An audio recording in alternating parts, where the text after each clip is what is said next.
दोस्तों, क्या कोई ऐसी औषधि हो सकती है जिसे लेने पर जीवन में कोई रोग ना हो और वो हमारे पूरे शरीर पर कार्य कर जाए? तो आपको बता दें कि ऐसी औषधि नहीं हो सकती जिसे मात्र एक बार लेने से वो कार्य करे, हर बीमारी को ठीक करे, हर बीमारी से बचाए। तो ऐसी औषधि नहीं हो सकती। लेकिन दोस्तों, एक ऐसा तरीका भी है, एक ऐसा उपाय भी है जिससे हम जीवन भर हर बीमारी से दूर रह सकते हैं। ये तरीका आपको हर एक समस्या, हर एक बीमारी से बचाकर रखता है। अब वो क्या तरीका है, उसे आज हम आपको इस कहानी के माध्यम से बताएंगे। यदि आप भी चाहते हैं कि आपको कोई रोग ना हो, कोई समस्या ना हो, किसी प्रकार की कोई शारीरिक दिक्कत ना हो, पेट से जुड़ी कोई दिक्कत ना हो, या यूं कहें कि आपको फिर से कोई बीमारी छू नहीं पाए, तो यदि आप ऐसा चाहते हैं तो उसके लिए आपको इस कहानी को अंत तक देखना होगा और वीडियो को लाइक करना होगा। कमेंट में नमो बुद्धाय जरूर लिखें और ऐसी कहानियां रोज पाना चाहते हैं तो चैनल को सब्सक्राइब जरूर कर लें। एक बार एक आदमी जो हमेशा बहुत बीमार रहता था, वो एक बार आयुर्वेद के एक बहुत बड़े गुरु के पास जाता है और गुरुदेव से पूछता है कि हे गुरुदेव, क्या ऐसी कोई औषधि है? यदि है तो मुझे आप जरूर बताएं, जो कि एक ही औषधि मेरे सभी रोगों को खत्म कर दे। यदि ऐसी कोई औषधि है तो मुझे जरूर बताएं। मैं अपनी इस शारीरिक समस्या से, बीमारियों से, रोगों से दूर रहना चाहता हूँ, बहुत परेशान हूँ। तब वो संत बोले कि अगर तुमने मुझसे ये सवाल पूछा ही है कि क्या ऐसा हो सकता है, ऐसा कोई उपाय है जिसे करने से सभी रोग खत्म हो जाए, तो मैं तुम्हें जरूर बताता। लेकिन कोई एक ऐसी औषधि जो सभी तरह की बीमारियों, रोगों में काम करे, तो ऐसी औषधि अभी तक तो बनी नहीं है, इसलिए मैं तुम्हें ये नहीं बता सकता। पर हाँ, एक ऐसा उपाय जरूर है। ये सुन व्यक्ति बोला, ठीक है गुरुदेव, आप मुझे वो उपाय बताने का कष्ट करें।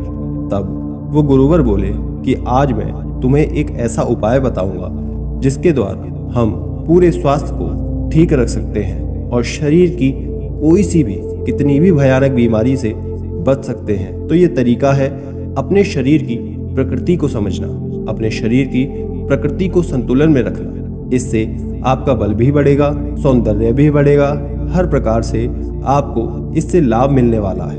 तो करना क्या है कि वात, पित्त, कफ, इस सिद्धांत को अच्छे से समझना है। फिर गुरुवर कहते हैं कि पहले सिद्धांत में तुम ये समझो कि हमारे शरीर की प्रकृति कैसी है, प्रकृति के लक्षण क्या होते हैं, असंतुलित है तो उसे संतुलित कैसे किया जाए। फिर वो महात्मा बोले कि सबसे पहले तुम ये समझो कि वात प्रकृति की स्थिति में आपके बालों पर, आपकी आंखों पर, आपकी त्वचा पर प्रभाव पड़ता है। आपके बाल रूखे होने लगते हैं और झड़ने लग जाते हैं। बाल जब आपके झड़ने लग जाते हैं तब आप तेल का प्रयोग करते हैं, विभिन्न प्रकार की औषधि का प्रयोग करते हैं, लेकिन तब भी लाभ नहीं हो रहा, तो समझो कि वात आपका प्रकोपित हो रहा है।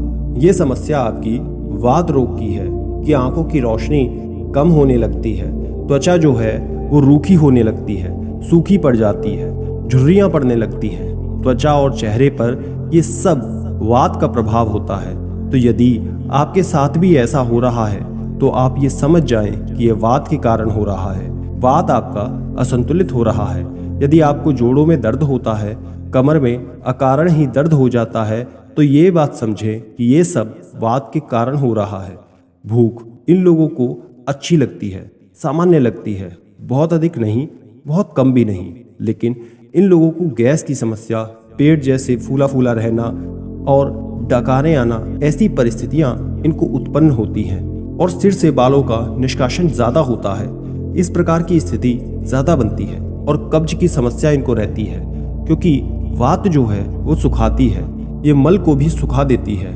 वात का जो मुख्य स्थान होता है वो आपकी आंतें होती हैं और ये यहाँ पर मल को सुखा करके कब्ज की समस्या खड़ी करती हैं। तो आपको अगर बार बार कब्ज की समस्या रहती है, मल ठीक तरह से निष्कासित नहीं हो पाता, तो आप ये अच्छे से समझ लीजिए आपके शरीर में वात का प्रभाव बढ़ गया है। ये सुन व्यक्ति बोला, गुरुदेव आपने ठीक कहा, ये जो लक्षण आपने बताए उनमें से कई सारे तो मेरे भीतर भी मुझे दिखाई देते हैं। तब गुरुदेव कहते हैं कि ठीक है, अब तुम ये समझो कि मन की स्थिति कैसे ठीक रहेगी, तो ये मन चंचल रहेगा, ठहरेगा नहीं। मन बार बार अलग अलग स्थानों पर जाएगा। वो ध्यान का अभ्यास करे, अपने काम में एकाग्र होने की कोशिश करे। कोशिश करना मुश्किल होगा, ध्यान बहुत ज्यादा भटकेगा।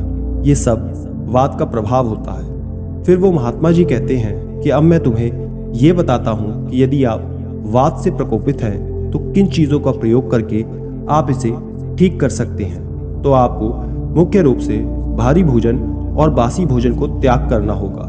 जब आप ज़्यादा मात्रा में भोजन कर लेते हैं तो पेट पर दबाव पड़ता है, भोजन सड़ता है और वहाँ से वात बनना शुरू हो जाता है। पाचन शक्ति जो है वो भी मध्यम हो जाती है, वो भी तेज नहीं होती है। ऐसा नहीं होता है कि वो कुछ भी बचा लेगा। तो इसलिए आपको भारी भोजन करना ही नहीं है, गरिष्ठ भोजन नहीं करना है, हल्का सुपाच्य संतुलित भोजन करना है। अब बात करते हैं कि वात को खत्म कैसे किया जा सकता है। तो उसमें आपको गाय के घी का प्रयोग करना है। जब आप गाय के घी का प्रयोग करते हैं तो इससे आपके वात का प्रभाव कम होता है। और साथ ही साथ आप तिल के तेल का प्रयोग करें। तिल के तेल का आप भोजन में प्रयोग कर सकते हैं। तिल के तेल की आप शरीर पर मालिश कर सकते हैं, वो भी अत्यंत लाभकारी होगा। और जब आप तिल के तेल का 1 चम्मच मात्रा रात में सोने से पहले लेते हैं तो वो कब्ज के लिए भी अच्छा रहता है और आपके वात के प्रभाव को शांत करने के लिए भी अच्छा है। व्यायाम इसमें कितना करना है, तो आपको बहुत ज़्यादा व्यायाम नहीं करना है। अगर आप हल्का व्यायाम करते हैं तो वात की स्थिति में आपको ज़रूर लाभ होगा। अब आगे बढ़ते हैं कि अगर पित्त के लक्षण हो तो उसे कैसे संतुलित करते हैं, क्या करना है। तो पित्त के लक्षण में बाल सफ़ेद होते हैं, वात की स्थिति में बाल झड़ते हैं, तो पित्त की स्थिति में बाल सफ़ेद होते हैं। बाल अगर आपके सफ़ेद हो रहे हैं तो समझ जाइए कि आपके पित्त का प्रभाव बढ़ा हुआ है। चेहरे पर कील मुहासे की समस्या, पिंपल्स की समस्या होती है, इन लोगों में ज़्यादा ये होती है। साथ ही जो ये भोजन करते हैं और उसमें मिर्च मसाले वाली सब्जी ज़्यादा होगी तो ये और भी नुकसान पहुंचाता है। इसलिए मिर्च मसाले का प्रयोग कम करना है। फास्ट फूड, जंक फूड, बहुत ज़्यादा तेल में तली हुई चीज़ों का तो त्याग करना होगा। अगर आप अच्छा सुपाच्य भोजन करते हैं तो इससे आपको लाभ होगा। अगर आपको एसिड बहुत बनता है, खट्टी डकारें आती है, कब्ज की बहुत ज़्यादा समस्याएं होती हैं, तो ऐसे समझो कि आपका पित्त प्रकोपित है।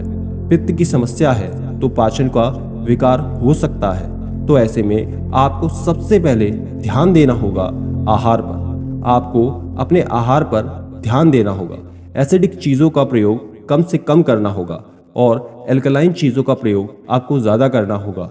अगर आप एसिडिक चीज़ों का यूज़ ज़्यादा करेंगे तो जो आपका पित्त बढ़ा हुआ है वो और ज़्यादा बढ़ जाएगा, जिससे समस्याएं और बढ़ेंगी। लेकिन वहीं इसकी जगह अगर आप एल्कलाइन चीज़ों का इस्तेमाल करते हैं, जैसे कि हरी सब्जियां, फल फूल आपको ज़्यादा खाना है, नारियल पानी पीते हैं, जूस पीते हैं, पेठे का जूस पीते हैं, लौकी का जूस पीते हैं, तो यदि आप ऐसी चीज़ों का सेवन करते हैं तो आपकी पित्त की जो समस्या है वो बहुत जल्दी ठीक होना शुरू हो जाएगी।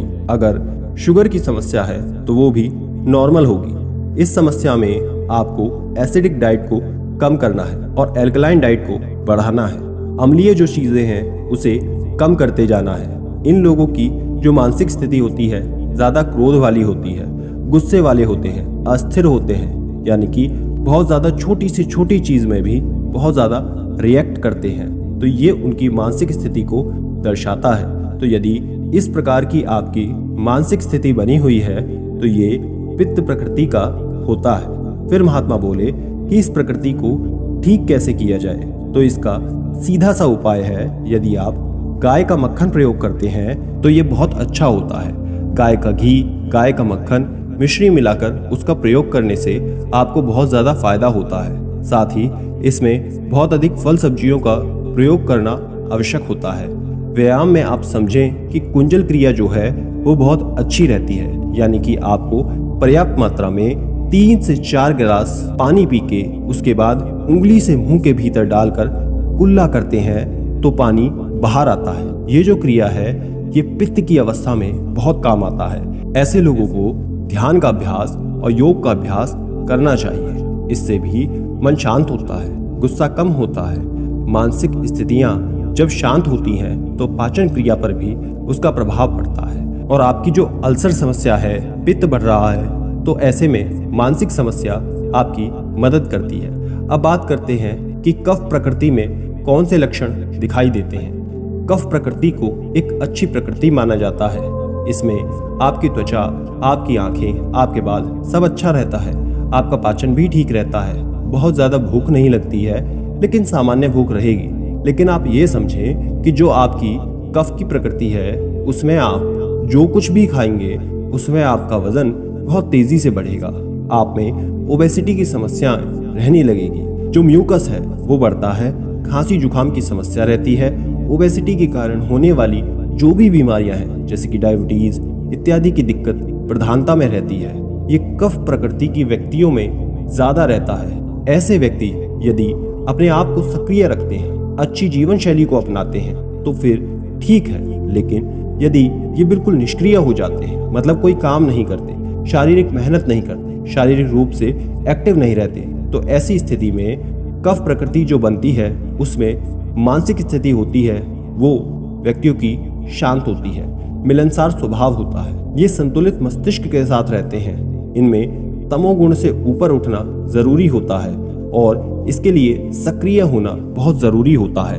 निषेध होता है इसमें घी का, तेल का या फैट वाली चीज का प्रयोग करना। इन लोगों को ये सब चीजें ग्रहण नहीं करनी होती, क्योंकि इससे और ज्यादा फैट बढ़ने लगता है। अगर आप फैट वाली चीजें लेंगे तो इससे आपको नुकसान देखने को मिलेगा। जो फैट है, मोटापा है, वो इसमें बढ़ता है। तो आपका जो ये मांस है, इसे ठीक करने के लिए आप सौंठ, इलायची, हल्दी, दालचीनी इत्यादि का प्रयोग आप कर सकते हैं। तो अगर आप इस तरह की चीजों का प्रयोग करते हैं तो इसका संतुलन होता है। व्यायाम की बात करें तो कफ प्रकृति को पूर्ण शक्ति व्यायाम करना चाहिए, अधिक व्यायाम करना चाहिए। ऐसा व्यायाम करना चाहिए जिससे कि उनके शरीर से पसीना निकले, उन्हें थकान का अनुभव हो। तो ऐसा व्यायाम उनके शरीर के लिए उपयोगी रहेगा। साथ ही साथ इनके लिए उपवास बहुत अच्छा रहेगा। हफ्ते में एक दिन कफ प्रकृति के लोगों को उपवास जरूर करना चाहिए। अधिलपूर्ण व्यायाम यानी कि अच्छा व्यायाम, और इसके साथ ही यदि ये व्रत करते हैं तो इससे इन्हें बहुत लाभ मिलता है। तो इस तरह की स्थिति अनुसार आप अपने लक्षणों को देख सकते हैं, मिला सकते हैं कि आपके शारीरिक और मानसिक लक्षण किस तरह से मेल खाते हैं। यदि इस दो तरह से मेल खाते हैं तो आप समझें कि दो प्रकृति के योग भी आपको एक प्रकृति बनाता है। यानी कि आपको वात पित्त हो सकता है, पित्त कफ हो सकता है, वात कफ हो सकता है। इस प्रकार से भी प्रकृतियां बन सकती हैं। तो आपको इस पर ध्यान देना है और उस प्रकृति के अनुसार अपना आहार लेना है। जो चीजें आपको निषेध बताई हैं उसका आपको त्याग करना है, और जो चीजें लेने के लिए कही गई हैं वो आपको जरूर लेनी है। यदि इस प्रकार से आप करते हैं तो निश्चित रूप से आप बहुत सारी बीमारियों से बच सकते हैं। ये सब सुन उस व्यक्ति को सभी बीमारियों का जड़ पता लग जाता है और उसे साथ ही उन्हें ठीक करने के उपाय भी पता लग गए थे, जिसे स्वयं में अपनाने का, उस पर चलने का प्रण लेते हुए वो गुरुजी को प्रणाम करके लौट जाता है। धन्यवाद।